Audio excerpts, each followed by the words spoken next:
नमस्कार दोस्तों। जंगल राज जंगल राज जंगल राज बिहार के किसी भी राजनीतिक मंच से सबसे अधिक सुना जाने वाला शब्द अगर कोई है तो वह जंगल राज है। नीतीश जी ने लालू जी के जंगल राज का डर दिखाया, लोगों ने सत्ता उनके हाथ में सौंप दिया। कुछ दिनों तक तो मामला बड़ा अच्छा चला, लॉ एंड ऑर्डर पटरी पे था, निश्चित रूप से लोगों को राहत मिला।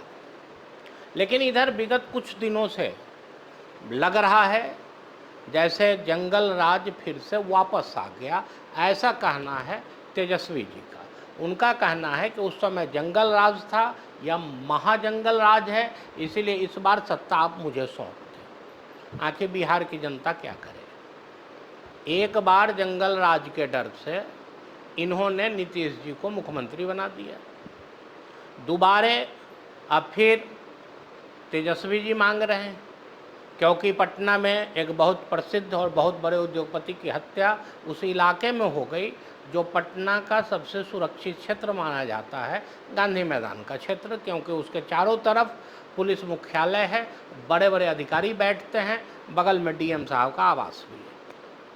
अब सवाल यह है कि लोगों को भरोसा ही नहीं हो पा रहा है कि एक जंगल राज से मुक्ति के लिए हमने इनको चुना, अब फिर से एक दूसरा जंगल राज आ रहा। अब इधर इनके उप मुख्यमंत्री कह रहे हैं कि यह अपराध कोई संगठित अपराध नहीं है।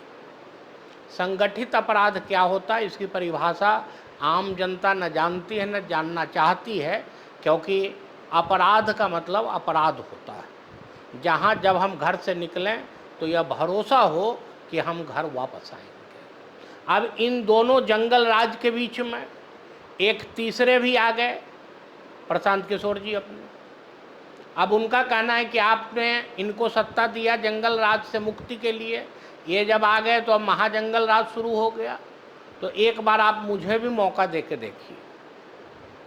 अब सवाल यह है कि आखिर कितने को मौका देगा बिहार की जनता, क्योंकि यहाँ पे शासन प्रशासन और पुलिस महकमा का इकबाल समाप्त हो चुका है, अपराधी खुलेआम अपराध कर रहे हैं। निश्चित रूप से उस ज़माने में, जिस ज़माने को नीतीश जी जंगल राज कहते हैं, वहाँ अपहरण पुरजोर था, संख्या जरूर अधिक थी, संख्या निश्चित रूप से अब कम है, लेकिन जनता को राहत चाहिए, अपराध से राहत चाहिए।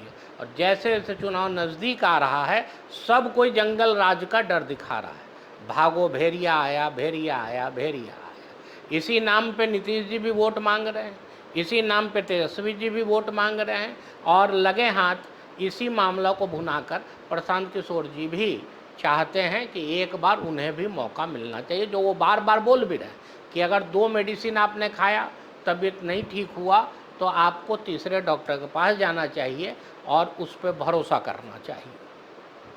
आखिर इसी तरह से भरोसा करते करते बिहार की जो दुर्गति हो गई है, यह किसी से छुपी हुई नहीं है दोस्तों। ऐसे केस में निश्चित रूप से हम, यहाँ की जनता, अभी के मुख्यमंत्री, वर्तमान मुख्यमंत्री से उम्मीद रखते हैं कि वे सत्ता का इकबाल स्थापित करें और लोगों को राहत दें, ताकि फिर से इस जंगल राज का भय दिखाकर कम से कम कोई वोट हमसे लूट के नहीं ले जाए। जय हिंद, नमस्कार।